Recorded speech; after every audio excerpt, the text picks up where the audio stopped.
할렐루야. 네, 반갑습니다. 우리 사랑하는 하저교회 성도님들, 지난번에 뵙고 오늘 뵈니까 많이 친해진 것 같아요. 네, 두 주 전에 뵀는데 그동안 잘 지내셨는지 모르겠습니다. 다시 뵙고 다시 만나니 너무나 반갑고 기쁜 것 같습니다. 아시는 것처럼 이번 주에 우리 윤현석 목사님 이제 미국에서 한국으로 들어오시게 됩니다. 지난주에까지 우리 교회에서 3번에 걸쳐서 귀한 말씀을 전해 주셨어요. 제가 얼마나 감사한지 모르겠어요. 우리 성도님들이 너무 많이 은혜를 많이 받았다고 저한테 말씀해 주시더라고요. 그런 마음에서 제가 생각하기에 우리 하저교회 성도님들 정말 복 많은 성도님들 믿습니다. 네, 여러분들 정말 복 받으신 거예요. 제가 윤현석 목사님이 제 친구라서 하는 말 아니라 제가 정말 존경하고 정말 은혜와 겸손이 가득한 목사님이시기 때문에 그런 목사님과 함께 신앙생활하는 성도님들이 너무나 복된 성도인 줄 정말 믿으시기 바랍니다. 아멘. 이제 안식을 마치고 이제 넓은 미국을 보고 오셨으니까 우리 유 목사님이 한층 더 업그레이드 되셨을 거예요. 우리 유 목사님과 함께 더욱 주님이 기뻐하시는 아름다운 교회로 세워 나가시는 우리 하저교회 성도님 되시길 주님의 이름으로 축원합니다. 아멘. 방금 읽었던 이 말씀, 빌립보서 4장의 말씀을 가지고 우리가 아주 익숙한 말씀이지만 이 말씀을 통해서 하나님의 평강을 누리는 비밀에 대하여 함께 은혜 나누기를 원합니다. 하저교회 성도 여러분, 우리가 왜 신앙생활을 할까요? 생각해 보셨어요? 우리가 왜 신앙생활을 할까요? 분명 우리가 죽음 이후에 천국 가려고 예수님 믿죠. 그건 당연합니다. 네. 근데 그게 전부인가? 아니죠. 아닙니다. 우리가 죽음 이후에 천국에 가는 것뿐 아니라 지금 이 땅에 살아가면서 하나님의 평강을 누리기 위하여 우리는 신앙생활을 하는 일을 믿으시기 바랍니다. 그렇죠. 죽어서 가는 것뿐 아니라 지금 이 땅을 살아가는 삶에 있어서 하나님의 평강을 누리는 것이 너무나 중요합니다. 그리고 그 하나님께서는요, 우리에게 평강을 주시겠다라고 약속하셨어요. 근데 왜 우리가 신앙생활을 하면서 평강이 없죠? 왜 평안이 없을까요? 왜 그럴까요? 여러 가지 이유를 말할 수 있겠지만 제가 단정적으로 말씀드리면 하나님의 은혜가 임하지 않아서입니다. 하나님의 은혜가 없어서 그래요. 만약 하늘로부터 내려오는 은혜가 있다면 우리는 어떤 환경과 상황에 상관없이 평안을 누리는 게 줄 믿으시기 바랍니다. 제가 이제 사역을 하면서 나눴던 은혜를 좀 나누자 하면요, 2013년도에 LA에서 제가 부사역자로 사역할 때에 잊지 못할 신방이 있습니다. 자바라고 하는데 그 LA 지역은요, 그렇게 패션타운 같은 게 있어요. 그래서 옷 만드는 그런 패션을 하는 그런 지역이 있습니다. 그래서 남미 쪽이라든지 멕시코에서 와서 옷을 많이 떼가고 그렇게 하는 그런 패션타운이 있어요. 근데 제가 사역했던 그 시절에 그 패션타운이 약간 좀 침체기가 빠지게 됐습니다. 그러니까 많이 힘들어졌죠. 이분은 이제 그렇게 옷을 만들어서 납품하는 공장을 하셨던 그 집사님이셨는데 이분도 되게 힘드시게 됐어요. 지금은 많이 회복되셔서 정말 할머니 가운데 계시지만 그때는 되게 많이 힘드셨나 봐요. 어떤 일이 있었냐면 본인의 집을 팔아서 그 사업에 자금을 투자를 하고 작은 아파트로 이사를 하게 되는 그런 일이 생긴 거죠. 사실 생각해보세요. 이민 와가지고 열심히 일해서 자기 집을 차려놓고 자기 집을 사고 그리고 잘 살고 있다가 사업이 힘들어져서 그 집을 팔았어요. 그리고 작은 아파트로 이사한 거예요. 그래서 그 마음이 어떨까요? 그동안 열심히 일했던 그 모든 것들이 다 날아간 것처럼 그런 허무한 마음이 들지 않을까요? 제가 많이 그 얘기를 듣고 나서 제가 덜컥 마음이 놀랐어요. 제 담당 교구였기 때문에 그분이 힘들다는 것은 제가 알고 있었지만 정말 그게 정말 더 그렇게까지 이사를 하게 될 줄은 제가 몰랐거든요. 제가 그 소식을 듣고 부랴부랴 그분의 사업체로 막 달려갔습니다. 근데 달려갔더니 너무 좋아 보이시는 거예요. 분명 힘든 시간인데, 어려운 시간인데 오히려 찬송하며 기쁜 얼굴로 환하게 저를 맞이하고 계시는 거예요. 그리고 하신 말씀이 뭐라고 얘기하냐면 큰 집에 있다가 작은 아파트로 이사하니까 자기 부인과 가까이 지내서 너무 좋다는 거예요. 옛날 생각나서 너무 좋대요. 그리고 하시는 말씀이 그 하나님과 동행하면 그 어디나 하늘나라라고 했는데 그 아파트가 하늘나라입니다 라고 간증하시는 모습을 제가 보았습니다. 제가 그 신방을 마치고 오면서 제가 혼자서 참 많이 울었던 기억이 나요. 제가 그분을 위로하러 갔다가 오히려 제가 위로를 받고 왔던 그런 경험이 있습니다. 사랑하는 여러분, 결코 돈이 우리를 행복하게 만들 수 없어요. 돈이 가진다고 우리가 평안해지는 게 아니에요. 물론 사업 잘 되고 뭐 돈도 잘 벌고 자식들 잘 되면 좋죠. 그게 나쁘겠어요. 그러나 그것이 있다고 평안해지냐? 결코 그렇지 않아요. 우리의 평안은 오직 하나님의 은혜로 말미암은 줄 믿으시기 바랍니다. 그 하나님의 은혜가 있어야 우리에게 평안이 있는 거예요. 말씀을 보면 하나님께서 우리에게 평안을 주시겠다라고 약속하시거든요. 우리 데살로니가 후서 말씀인데 같이 읽어보겠습니다. 같이 읽겠습니다. 아니래요. 네, 데살로니가 후서 말씀 같이 읽겠습니다. 시작. 평강의 주께서 친히 때마다 일마다 너희에게 평강을 주시고 너희에게 모든 산과 아멘. 평강의 주님께서 뭐라고 말씀하세요? 일 때마다 언제든지 어느 때든지 일마다 우리가 만나는 모든 환경과 어떤 일이든지마다 우리에게 무엇을 주기를 원한다? 평강 주시기를 원한다. 그런 의미에서 우리의 신앙생활에서는요 반드시 평강을 누려야 됩니다. 왜? 그분이 우리에게 평강 주시기를 원하니까. 우리는 어떤 환경과 상황에도요 평강해야 합니다.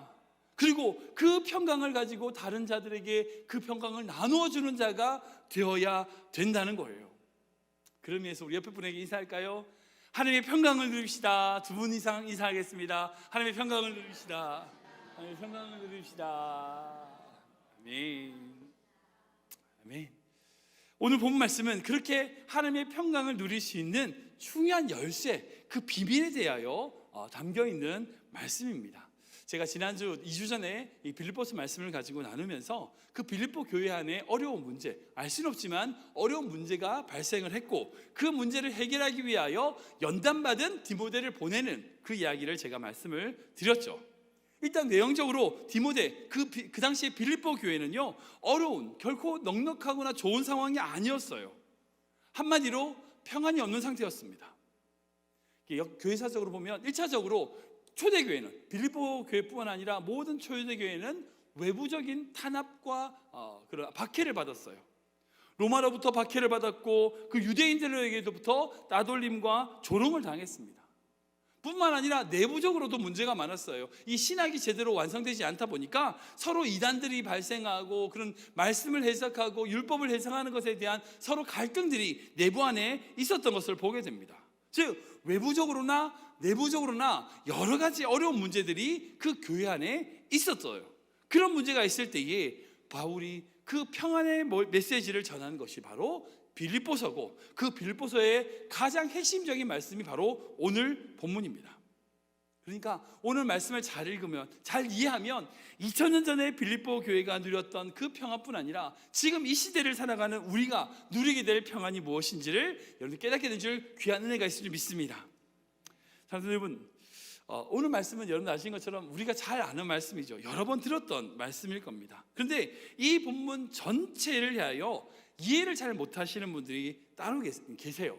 왜냐하면 많은 성도님들이 4절, 5절을 따로 생각하고 6절, 7절을 따로 생각하세요. 그러니까 아무것도 염려하지 말고부터 해서 이제 평안을 지키시리라는 말씀을 끝까지 암송하시는 분들이 많이 계십니다. 그러니까 4절, 5절을 따로, 6절, 7절을 따로 생각하시는 분들이 있는데 이미지 한번 띄워주시겠어요? 성경을 보면 이렇게 동그라미가 있습니다. 4절 앞에, 4절 바로 주 안에서라는 말 앞에 동그라미가 있습니다. 근데 보신 적 있나요? 성경 보시는 분들 계실 거예요. 목사님 저는 한 번도 못 봤는데요. 있어요. 이런 성경이 있습니다. 4절 앞에 동그라미가 있고 8절에 동그라미가 있어요. 근데 이 동그라미가 무슨 의미인지 아세요? 이게 무슨 의미인지 아십니까? 사실 우리나라 한글 성경은 한 문장씩 착착 끊어지잖아요. 근데 사실 헬라어는 그렇지 않아요. 문장이 되게 길어요. 어떤 거는 정말 길어가지고 엄청 긴 것도 있는데 이 여기서 말하는 이 동그라미는 이것이 한 문장이라는 뜻입니다. 즉 4절부터 7절까지는 떨어지는 것이 아니라 각각 그 한 절씩 한 절씩 떨어지는 것이 아니라 통으로 한 문장이라는 뜻이에요. 그래서 저희 교회에서는 이제 클리브랜드 한장로교회에서는 말씀 연구를 이제 하면서 이제 말씀 문단 나누기도 하고 하는데 그때 이 동그라미를 잘 살펴보면서 문단을 나누거든요. 왜냐면 그러면 의미가 정확하게 전달됩니다. 아무튼 여러분들 말씀 읽으실 때 참고하시면 좋을 것 같아요. 그러니까 7절에 우리 7절 말씀 볼까요? 같이 보겠습니다. 7절 말씀 시작. 그리하면 모든 지각에 뛰어난 하나님의 평강이 그리스도 예수 안에서 너희의 마음과 생각을 지키시리라. 아멘. 여기서 말하는 그리하면 이라는 것은 단순하게 그 바로 앞절에 있는 6절에 있는 염려하지 말라는 것과 연결될 뿐 아니라 그 앞에 있는 4절과 5절과도 연결된다. 그 전체를 포함하는 그리하면 이다 라고 생각하시면 되는 거죠. 그러니까 여기서 4절과 5절 6절 이 세 가지를 서로 연결하여 7절 말씀을 해석하면 이 말씀이 서로 이어진다는 것을 알 수 있는 거예요. 그래서 하나님의 평강을 누리는 비밀 첫 번째는 뭐냐면 주 안에서 기뻐하라는 거예요. 주 안에서 기뻐하라는 겁니다. 우리 4절과 7절 말씀 우리 같이 읽어볼까요? 같이 읽겠습니다. 시작.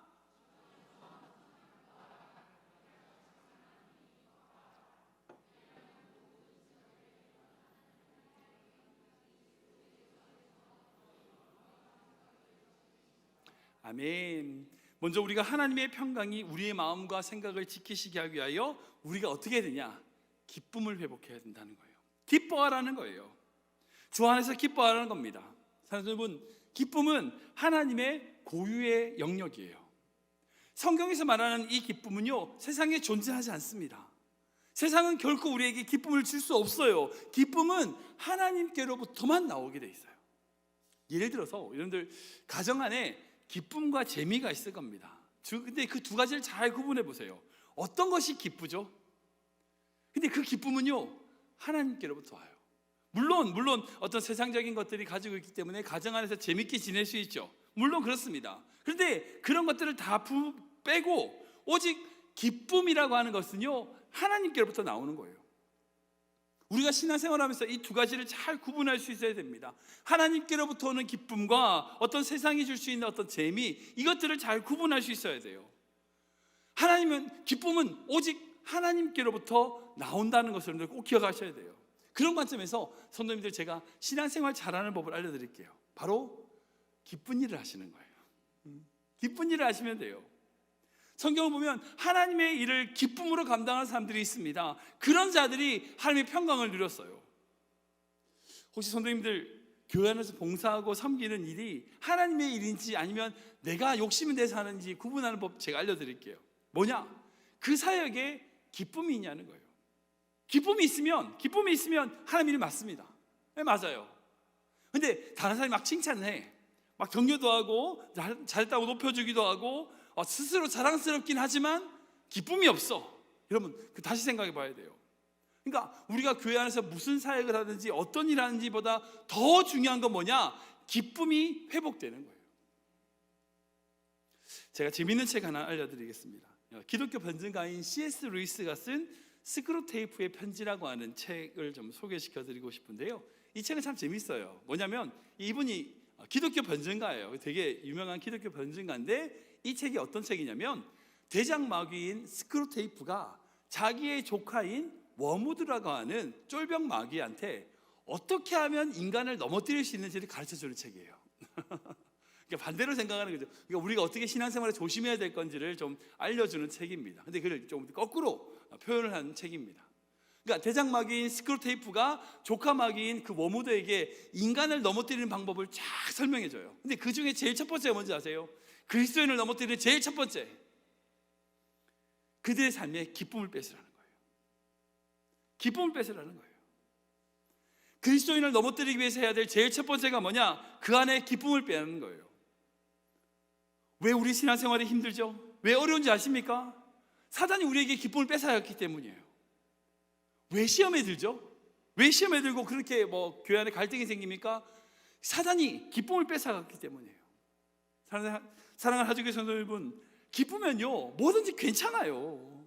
시험이 와도요, 어려워도요, 기쁜데요, 행복한데요. 여러분들 예수님 처음 만났을 때 그 기쁨이 있잖아요. 그 기쁨 기억하십니까? 그 기쁨이 우리 안에 있다면 어떤 시험이, 어떤 문제가 우리를 넘어뜨릴까요? 그 기쁨이 우리 안에 있다면요, 우리는 날마다 새로워진 줄 믿으시기 바랍니다. 그런 의미에서 사단은요 계속해서 우리에게 기쁨을 뺏어가려고 해요. 사단은 기쁨을 몰라요. 줄 수도 없고요, 알 수도 없어요. 사단은 끊임없이 우리에게 기쁨을 뺏어가려고 서로를 미워하게 만들고요, 서로를 저주하게 만들고, 노려보고 불화리게 하고 서로 다투게 만들어요. 그게 사단이 하는 일이에요. 솔직히 여러분들이 가슴에 손을 얹고 생각해 보세요. 여러분들은 지금 하나님의 일을 하고 계십니까? 아니면 사단의 일을 하고 있습니까? 내가 정말 기쁨으로 하나님의 일을 감당하고 있습니까? 아니면 내가 하면 할수록 분쟁이 생기고 어려움이 생기고 문제가 생기고 있습니까? 우리가 평강을 누리기 위해서는요, 먼저 우리 안에 기쁨이 회복이 되어야 돼요. 기독교의 3대 선순환이라는 게 있어요. 뭐냐면 하나님께서 은혜를 주세요. 은혜를 주시면 우리가 어때요? 기뻐요. 그리고 그 기쁨으로 하나님께 감사를 드립니다. 그리고 또 은혜를 주세요. 기뻐요. 감사해요. 또 은혜 주시고 그 은혜에 또 기뻐하고 감사하고, 이게 기독교의 선순환입니다. 여러분, 이게 하나님의 안에서 신앙생활 잘하는 방법이에요. 근데 어느 날 우리에게 은혜를 주셨는데 그렇죠, 뭐 똑같은 은혜, 네 알겠습니다. 기쁨을 잃어버려요. 그러면 감사하잖아요. 그럼 은혜가 올까요? 아니요, 은혜가 못 오죠. 이게 멈춰버려요. 신앙생활 하면서 이게 멈춰진 성도들이 있어요. 하나님의 은혜를 주셨는데 그것에 대하여 기쁨으로 반응하지 않고 기쁨으로 나아가지 않으면 그 기독교의 선순환이 이루어질 수 없는 거죠. 그러니까 우리가 하나님의 평강을 누리기 위해선 어떻게 해야 되냐? 우리 안에 기쁨을 회복해야 돼요. 기쁨을 회복해야 돼요. 두 번째 비밀이 있습니다. 그건 바로 5절과 7절 말씀입니다. 우리 같이 읽어볼까요? 5절과 7절 말씀 같이 읽겠습니다. 시작. 너희 관용을 모든 사람에게 얘기하라. 주께서 가까우시니라. 그리하면 모든 지각에 뛰어난 하나님의 평강이 그리스도 예수 안에서 너희의 마음과 생각을 지키시리라. 아멘. 하나님의 평강이 우리의 마음과 생각을 지키기 위해서 해야 될 두 번째가 뭐냐? 관용을 베풀라는 거예요. 내 옆에 있는 사람, 가족, 이웃, 그리고 교회 성도들에게 관용을 베풀라라고 말씀하고 있습니다. 사전에서 이 관용이라는 단어는요, 남의 잘못을 너그럽게 용서한다, 용서를 얘기하는 거예요. 근데 중요한 건 뭐예요? 관용을 누굴 위해서 하죠? 그 사람을 위해서요? 아니에요. 나를 위해서요. 솔직히 이제 주변에 나를 싫어하는 사람이, 주변의 사람들 다 나를 좋아하진 않죠. 그렇잖아요. 다 좋아할 수는 없습니다. 모든 사람이 다 내 의견에 동의한다, 그런 사람은 없어요. 혹시 그렇다고 생각하시는 분들 좀 착각에 빠져 계시는 거예요. 내 주변에서 다 나를 좋아해. 아니에요. 절대 그렇지 않아요. 주변의 사람들 중에 나를 좋아하는 사람도 있고 어때요? 싫어하는 사람도 있어요. 그렇잖아요. 누구나 다 어디나 다 그래요. 근데 그 사람들을 어떻게 해요? 넓은 마음으로 받아들여야 돼요. 그게 우리에게 너무나 중요한 거죠. 우리가 사실 관용을 베풀기는 쉽지 않아요. 어렵죠. 맞습니다. 어렵습니다. 근데 곰곰이 생각해 보면 왜 관용을 베풀어야 되냐? 그 사람을 위해서? 아니에요. 나를 위해서. 그렇게 생각하면요, 관용을 베풀 수 있어요. 누굴 위해서? 그 사람이 아니라 나를 위해서 관용을 베푸는 거예요. 내가 그 사람을 미워하면 그 미워하는 대신 뭐가 있어요? 결국 나만 손해인 거예요. 내가 미워하는 걸 통해서 결국 내 안에 있는 축복이 약해지고 내 안에 은혜가 약해지는 거예요. 그럼 나만 손해야. 그 사람은 잘 살아. 내가 미워하든 미워하지 않든 잘 살아. 근데 미워하는 나만 손해인 거죠. 여러분들 운전하시면 때 그런 거 있잖아요. 꼭 끼어드는 사람들. 미국에는 사실 이제 로드레이지라고 하죠. 보복 운전 같은 게 많이 없어요. 왜냐면 다 총이 있으니까. 함부로 했다가는 다 큰일 나죠. 그러니까 미국에서는 그렇지 않는데, 제가 한국 와서 운전해 보니까 느끼는 점이 너무 바빠요. 사람들이 신호가 바뀌었는데 1초를 안 기다려. 뒤로 빵! 너무 여유가 없고 바빠요. 그리고 정말 끼어드는 것도 그렇고 너무나 많이 좀 운전할 때 막 나오는 경험하셨을 거예요. 근데 정말 운전에 베테랑이신 분들이 있어요. 택시기사, 버스기사 이런 분들, 운전으로 업하시는 분들 있죠. 정말 베테랑이신 분들의 특징이 있어요. 뭔지 아세요? 그런 것에 반응하지 않아요. 베테랑은 그거예요. 그러니까 반응하면 하수야. 베테랑은요, 누가 뭘 끼어들든지 반응하지 않아요. 생각해 보세요. 누가 끼어들었어. 내가 욕을 하죠. 그럼 그 사람 어떻게 해요? 가버려요. 남은 거 뭐야? 욕하고 있는 나만 남은 거예요. 그 차는요, 내가 욕을 하든 안 하든 잘 가요. 결국은 그 자리에 남아있는 건 뭐예요? 화를 내고 있는 나만 남아있어요.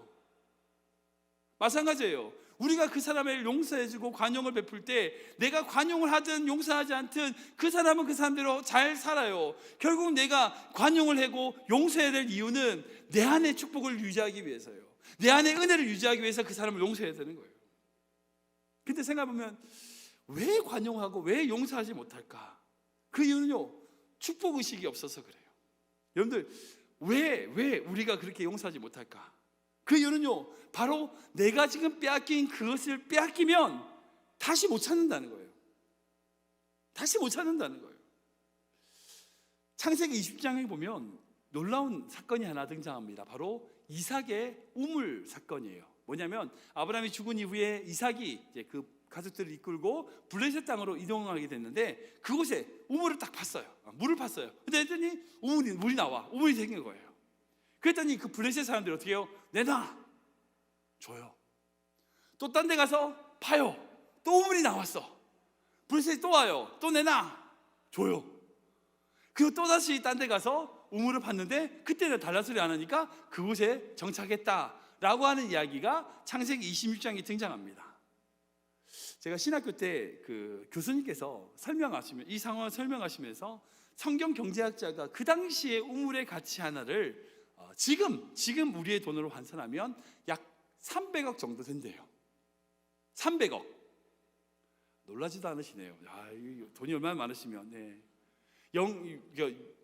달러로 3천만 달러 가시래요. 제가 캘리포니아에서 사역을 했는데 그 사역 할 때 거기도 이제 농장이 있잖아요. 싼 농장이 있고 비싼 농장이 있어요. 차이가 뭔지 아세요? 예를 들어서 싼 농장은 한 10만 불이고 비싼 농장은 20만 불이야. 똑같은 지역인데도 그렇게 차이가 나요. 왜 차이가 나냐면 싼 농장은 우물이 없어. 지하수가 없어. 근데 비싼 농장은 지하수가 있는 거예요. 그러니까 지하수가 없는 농장은 어떻게 해요? 물을 끌어다 써야 돼. 그러니까 계속 돈이 나가는 거예요. 근데 지하수가 있으면 거기서 빼가지고 쓸 수 있는 거죠. 그러니까 캘리포니아에서 그 우물의 가치는 한 10만 불 정도 된다. 한 뭐 2억 정도 되겠죠. 그 정도 된다라고 할 수 있어요. 근데 그 창세기 시절에 그 우물은 뭐예요? 우물이 있다는 건 뭘 의미합니까? 그곳에서 목축업을 할 수 있고요, 농사를 지을 수 있고요, 살아갈 수 있다는 거예요. 그 사막 지역에서. 그러니까 그 중동 지역에서의 우물 하나의 가치는 지금 말하면 대기업 하나 있는 거예요. 어느 날 여러분들에게 누가 찾아와서 300억을 내놔래. 줘요. 또 딴 데 갔든지 300억 내놔래. 줘요. 줄 수 있습니까? 아니요. 줄 수 있다고. 대단하시네요. 맞아요. 통장에 300억 있으시니까. 네. 줄 수 있을 것 같아요. 저는 안 돼요. 저는 300만 원도 안 돼요. 목숨 걸고 싸웁니다. 근데 잘 생각해 보세요. 이삭이 왜 그렇게 줄 수 있었을까? 그렇게 300억, 또 300억, 600억을 그렇게 줄 수 있었던 이유가 뭘까? 어떤 믿음이 이삭에게 있었을까요? 만약 내가 딴 데 가서 우물을 파면 우물이 나온다, 안 나온다? 나온다. 그 믿음이 있었어요. 뺏어가라. 그래도 내가 딴 곳에서 우물을 파면 하나님이 나에게 축복 주실 거야. 축복 주신다. 이 축복 의식이 이삭에게 있었다는 거예요. 그래서 줄 수 있는 거예요. 근데 이게 어디서 왔을까요? 이 이삭의 축복 의식이 어디서 왔을까요? 아버지 아브라함이 믿음 생활을 하나님 앞에서 그렇게 해나갔을 때에 하나님께서 그의 인생 가운데 놀라운 축복을 부어주신 것을 자기의 눈으로 분명히 봤거든요. 그러니까 자기 인생 가운데도 그렇게 축복의식으로 살아갈 수 있는 거예요. 사랑하는 여러분, 우리가 우리 자녀들에게 무엇을 남겨야 될까요? 재산 남기는 거 아니에요. 여러분들이 하나님께 축복받는 모습을 보여주셔야 돼요. 그걸 남겨야 돼요. 하나님의 축복받는 삶을 사셔야 돼요. 그러면 하나님의 축복 주시고 그 축복을 받는 모습을 보면 그들의 인생에 어떤 힘들고 어려운 순간에도 그래, 하나님은 나에게 축복 주시는 분이야. 우리 아버지에게 그래 하셨어. 우리 엄마가 기도할 때 그렇게 하셨어. 여러분, 그 마음이 있다면 우리 자녀들 어떤 환경에서 살아갈 수 있는 거예요.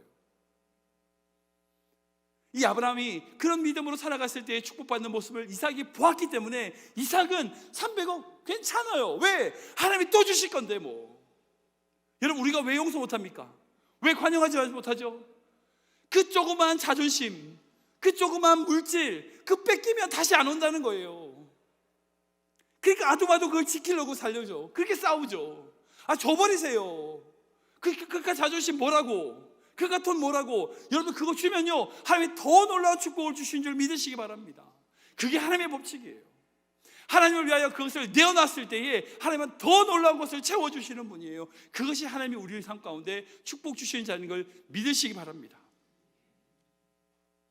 마지막으로 비밀이 뭐냐? 바로 염려하지 않는 겁니다. 우리 6절과 7절 말씀인데 같이 읽겠습니다. 시작. 아무것도 염려하지 말고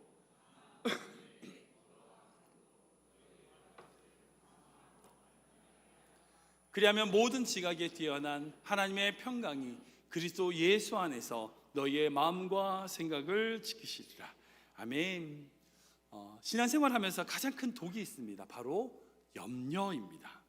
이 염려란 말은 헬라어로 메림나라고 하는 단어인데 이 어원이 뭐냐면 메리조예요. 이 메리조가 뭐냐? 목을 쥔다는 뜻이에요. 목을 졸라 지시시킨다. 목을 쥔다는 뜻이에요. 해석하자면 여러분들 동물의 왕국 같은 거 보시죠. 사자가 사냥할 때 말이라든지 임팔라 같은 거 잡잖아요. 어떻게 잡아요? 막 다리 같은 거 무나요? 아니죠. 목을 콱 물면 돼요. 벌써 목이 물리면 끝나는 거예요. 우리가 이 세상에서 살아가면서 염려한다는 것은 다른 말로 사단이 우리의 목을 쥐는 거예요. 목을 쥐는 거예요. 근데 솔직히 우리가 이 세상 살면서 어떻게 염려하고 살아요? 염려할 일 쌓였잖아. 건강의 문제, 몸이 아파서 염려하고, 물질 없어서 염려하고, 자녀들 때문에 이게 염려할 거 많잖아요, 솔직히. 근데 어떻게 하나님은 염려하지 말라고 그러세요? 어떻게 염려하지 말라고 그러죠? 염려할 게 너 이렇게 많은데. 근데 잘 보세요. 말씀 보면 하나님께서 염려하지 말고 뭐 하라고 그러세요? 아무것도 염려하지 말고 오직 모든 일에 기도와 간구를 해라. 그러니까 하나님은 염려하지 말고 기도하라는 거예요. 그러니까 염려를 기도로 돌리라는 거예요. 생각해 보세요, 여러분들. 여러분들이 어떤 문제가 있어. 그 문제를 가지고 혼자 생각하는 거. 이게 나 어떡하냐? 또 다른 사람 얘기하는 거. 나 이거 어떡하지? 이거 뭐예요? 염려예요. 근데 똑같은 걸 하나님 앞에 하는 거예요. 하나님 저 어떻게 해요? 하나님 저 이 문제 터졌는데 어떻게 할까요? 이게 뭐예요? 기도예요. 똑같은 말을 나 혼자 하거나 다른 사람에게 하면 염려가 돼요. 근데 똑같은 말을 하나님 앞에 나와 무릎 꿇고 하면 기도가 돼요. 그러니까 하나님은 우리에게 염려하지 말고 기도하라는 말씀은 뭐냐? 우리가 염려할 게 많은 거 하나님 아시죠? 왜 몰라요? 하나님 우리를 지으셨는데. 하나님 우리가 염려해야 되고 우리가 걱정할 거 있는 것이 너무나 많은지 알아요. 그런데 그 걱정하고 문제 있는 것을 나 자신 혼자서 해결하거나 아니면 다른 사람을 찾아가서 해결하지 말고 어떻게 하라? 내 앞에 와라. 그 말씀인 거예요. 많은 성도들이 착각하는 게 다른 사람에게 가면 그 문제가 해결될 것 것처럼 내가 노력하면 해결될 것처럼 생각하는데 그렇지 않다는 거예요. 그 문제를 가지고 나에게 오라는 거예요. 기도하라는 거예요. 그 말씀인 거예요. 그러니까 우리가 무슨 염려하지 말라는 거에서 이 세상을 초월해가지고 무슨 신선처럼 살아라 그 말씀 아니에요. 우리가 가지고 있는 걱정이 있죠. 문제가 있습니다. 그 문제를 다른 사람이 해결해 줄 것처럼 스스로 할 수 있는 것처럼 자기가 골머리 앓고 자기가 싸매고 있지 말고 주님 앞에 주님 앞에 나아가는 믿음, 여러분 그 기도로 나아가는 것, 이것이 너무나 중요하다는 거예요. 근데 중요한 건 기도하면서 어떻게 해야 되냐? 감사함으로 기도하라. 감사함.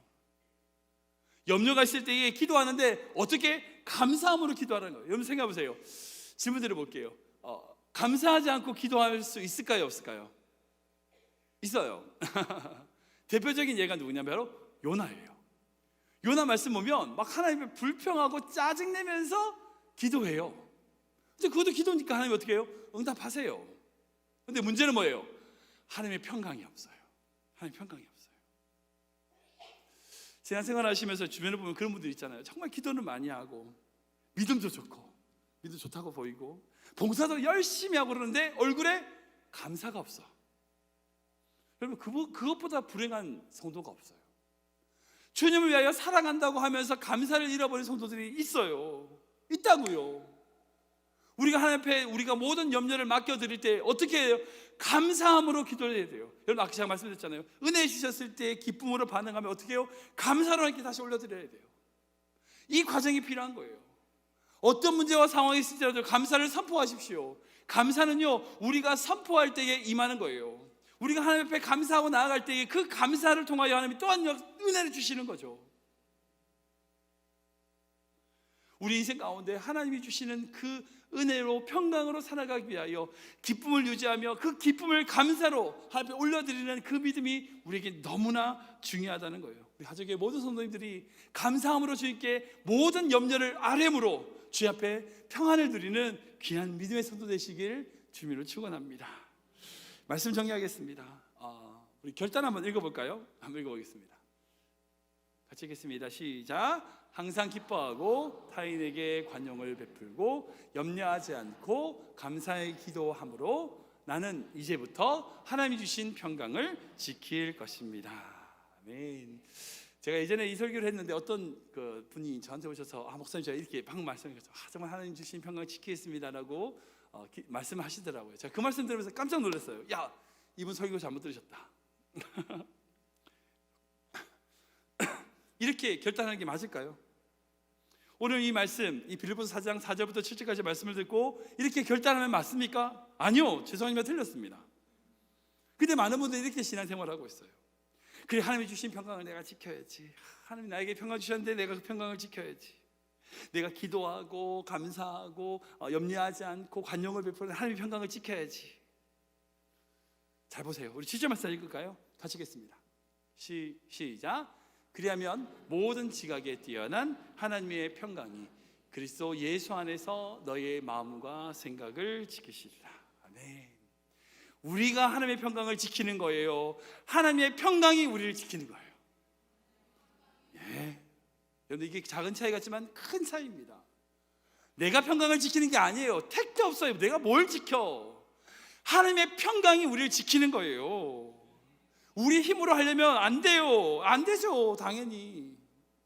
이런 얘기 해보세요. 어떤 아버지와 아들이 배를 타고 강을 건너기로 했어요. 아버지가 배를 타서 아이를 태우고 큰 노를 젓고 이제 강을 건너기 시작했어요. 아이는 어떻게 해요? 조그만 노를 가지고 막 물장구 쳐요, 장난쳐요. 그래가지고 강을 쫙 건너왔어요. 그랬더니 아들이 아버지한테 얘기해요. 아버지, 아빠 내가 이 노를 져가지고 이 강을 건너왔어요. 그랬더니 아빠가 해요. 그래, 우리 아들이 노를 져가지고 강을 건너왔어. 우리 아들 짱이야. 손을 생각해 보세요. 그 아들이 노를 져서 강을 건넌 거 맞습니까? 택도 없습니다. 아니에요. 아버지가 노를 져서 왔어요. 근데 그 아버지는 그 아들에게 조그만 물장난친 걸 해가지고 어떻게 해요? 네가 했다고 그런 거죠. 하긴 뭘 해요? 아버지가 다 했죠. 여러분들 신앙생활도 마찬가지예요. 여러분들 했어요? 아니에요. 여러분들 한 거 아니에요. 하나님이 여러분들 삶을 붙들어 주신 거라고요. 여러분들이 했다고 생각하는 순간 여러분들 넘어지는 거예요. 우리가 한 거 아무것도 없어요. 하나님이 하셨어요. 하나님이 내 인생을 붙들어 주시고 나를 여기까지 인도하셨다고요. 그게 그 하나님의 평강이란 거예요. 우리 찬송가 불렀던 그 찬송가 있죠. 평화 평화로다 하늘 위에서 내려오네 그 사랑의 물결이 영원토록 내 영혼을. 하나님의 평강은요, 우리가 이렇게 지키는 게 아니에요. 우리 인생 전체를 덮으시는 거예요. 하나님의 평강이 우리 모든 삶을 덮으시는 겁니다. 우리가 지키는 게 아니라 하나님의 그 놀라운 평강이 우리가 가는 곳곳마다 우리 인생을 덮으시고 우리의 영혼을 덮으시는 거예요. 그 평강은 어마어마하게 커요. 우리가 딸랑 이렇게 지키는 게 아니에요. 그 착각하지 마세요. 우리가 하는 게 아니라고요. 하나님의 평강이 우리를 지키시는 거예요. 이 믿음이 우리에게 있다면, 이 믿음이 있다면 우리가 기뻐할 수 있어요. 다른 사람을 용서하고 사랑할 수 있어요. 염려하지 않고 감사함으로 함께 아뢰 수 있는 겁니다. 이것이 바로 하나님이 주시는 평강의 놀라운 비밀이에요. 저는 화주교회 모든 성도님들이 이 믿음으로 사시길 축원합니다. 여러분들, 우리가 하는 거 없어요. 어떻게 해야 돼요? 주님 손에 다 맡겨드려야 돼요. 주님 손에 다 맡겨드려야 돼요. 그래야 돼요. 그것이 하나님이 기뻐하시는 신앙생활입니다. 우리 힘으로 아둥바둥 사는 것이 아니라 하나님께 모든 것을 맡겨드리고 주의 평강이 우리 인생을 지키시도록 우리 인생을 내어드리는 것, 그 믿음으로 살 때 여러분, 그 믿음으로 하루하루 살아갈 때에 여러분 기쁨이 있고요, 다른 사람을 용서할 수 있고요, 염려하지 않고 하나님께 부르짖고 기도할 수 있는 거예요. 저는 하재교회 모든 성도님들이 그 믿음으로 살아가는 귀한 성도 되시길 주님 이름으로 축원합니다.